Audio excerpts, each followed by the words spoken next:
사도행전 27장 38절에서 44절 말씀입니다.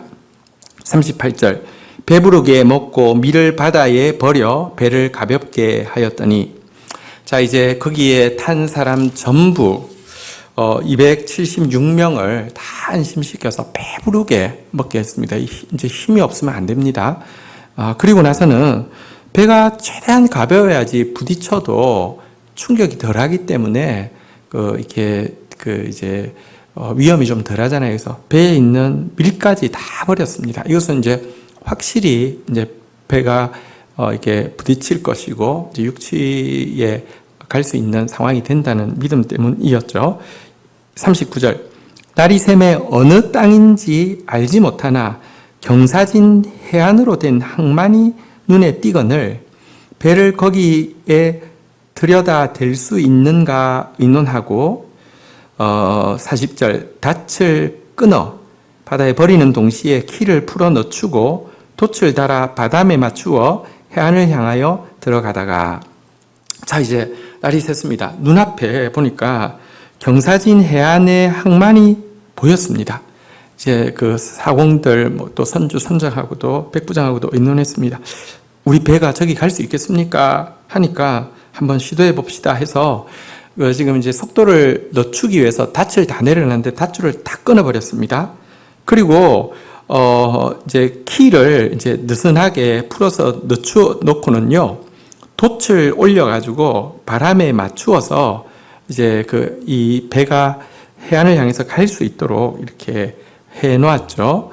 41절 보도록 하겠습니다. 두 물이 합하여 흐르는 곳을 만나 배를 걸매 이물은 부딪혀 움직일 수가 없이 붓고 고물은 큰 물결에 깨어져 가니. 자, 배에 이제 속도를 내고 쭉 가다가 이제 드디어 그 암초에 처박히게 되었습니다. 그래서 이물이라는 것은 배의 앞쪽을 이야기하고요, 고물이라는 것은 배의 뒤쪽을 이야기하는데 앞쪽은 암초에 탁 처박혀 있는 상태였고요, 뒤쪽에는 바람이 세게 불고 있기 때문에 파도에 부딪혀서 뒤쪽 배가 이제 조금씩 깨어져 가고 있는 그런 상황이 되었습니다. 자, 이때 42절 한번 보도록 하겠습니다. 군인들은 죄수가 헤엄쳐서 도망할까 하여 그들을 죽이는 것이 좋다 하였으나. 생각해 보십시오. 이제는 항만은 보입니다. 그렇지만 배는 이제 여러분 어느 정도 깊이가 확보가 안 되면 떠 있지 못하잖아요. 그래서 실은 항구에는 이제 깊이 파잖아요. 근데 지금 이제 이게 경사진 쪽으로 가니까 어느 중간에 쾅 이제 지금 처박혀 있단 말입니다. 그래서 육지가 보이는 건 분명하지만 여기서 여기까지는 바다인데요. 헤엄치면 갈 수 있는데 문제는 군인들 생각에는 이제 다 헤엄쳐서 도착해야 하면 그 중에 죄수들이 탈출을 할 수 있지 않습니까? 근데 탈출을 하게 되면 무슨 일이 생깁니까? 당시는요, 이 죄수가 탈출하면 로마 군법에서는 그들을 지키던 군인이 형벌을 대신받게 되어 있었습니다. 그러니 이거 탈출하도록 놔두면 안 되니까 다 죽여버립시다. 이렇게 지금 제시하는 것입니다. 지난밤에 그룹배를 여러분 이게 끊어서 이렇게 버리는 바람에 사실 죄수를 호송하는 게 그렇게 중요하면은 죄수들만 그 배에 태우고 군인들 딱 타서 이렇게 가면 될 텐데요. 이제 그 그룹배가 없는 상황이니까 다 죽여버립시다. 이렇게 이야기를 하는 것이죠. 자기가 피해를 안 보기 위해서 가장 손쉬운 방법으로 생각해낸 것이 다 죽이자는 것이었습니다. 여러분, 오늘날도 그런데 마찬가지입니다. 자기 손해보지 않기 위해서 가장 손쉬운 방법으로 다른 사람들에게 피해를 끼치는 거, 이거 사람들이 지금도 많이 선택하고 있습니다. 사랑보다는 미움이 훨씬 쉽고요. 또 그 관심보다는 무관심이 훨씬 쉽고요. 사랑보다는 물질이 훨씬 쉽잖아요. 그래서 사람들은 지금도 어려운 사랑보다는 쉬운 미움을 택하고 무관심을 택하고 물질로 대체하는 오류를 많이 범하고 있는데요. 그리스도인들은 자기 이익을 쫓는 자가 아니라 다른 사람의 유익을 쫓는 자이며, 그리스도인들은 손쉬운 방법을 택하는 사람이 아니라 어렵고 고통스러워도 생명의 방법을, 진리의 방법을 택하는 사람이 되어야 하는 것입니다.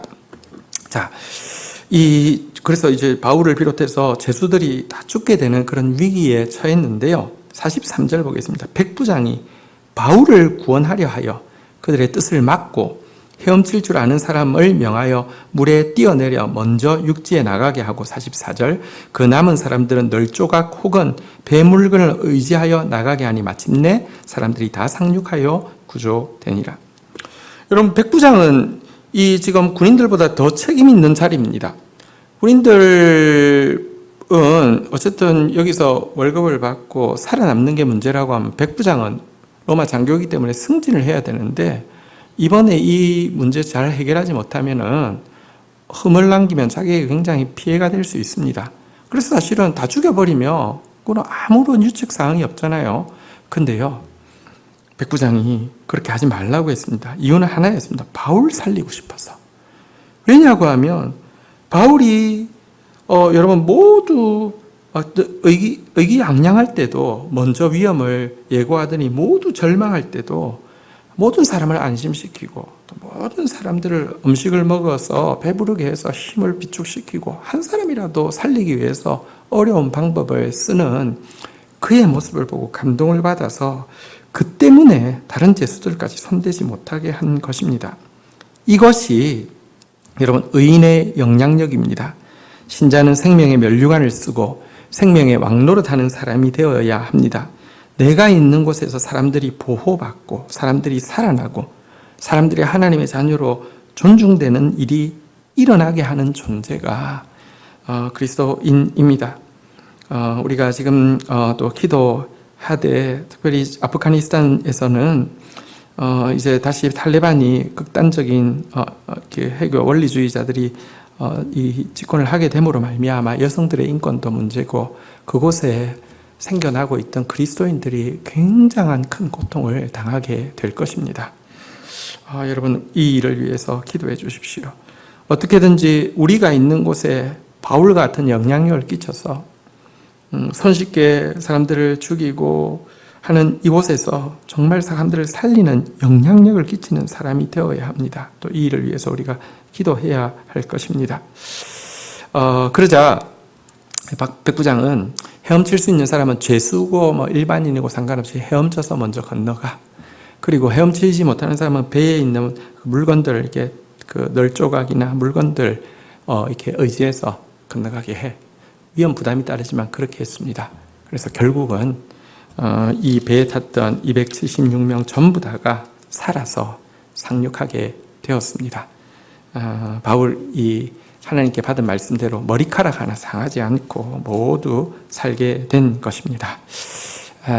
오늘 이 참 위기, 이 14일간의 이 위기 가운데서 정말 하나님의 사람으로 그곳에 있음으로 말미암아 모든 사람을 살려낸 바울의 모습이 또 이 시대를 사는 우리의 모습이 되기를 간절히 사모하는 마음이 됩니다. 말씀 붙잡고 기도하는 시간 가지도록 하겠습니다. 하나님 아버지, 이 그 마지막 순간까지 한 사람도 잃지 않기 위해서 애쓰는 바울의 모습과 손쉽게 자기에게 끼칠 해를 면하기 위해서 모든 사람을 손쉽게 죽여버리자고 하는 군인의 모습이 정말 대조가 됩니다. 오늘 자기 이익을 위해서 손쉬운 미움의 방법을, 손쉬운 대책을 택하고 있는 많은 사람들 가운데 어렵고 고통스럽다 할지라도 생명의 방법을 찾고 진리의 방법을 찾는 저희들 되어질 수 있도록 은총을 베풀어 주옵소서. 이 위기 상황 가운데서 바울의 모습이 백부장의 마음을 감동시켜 모두를 살리게 하는 결단을 내리게 됨을 보게 됩니다.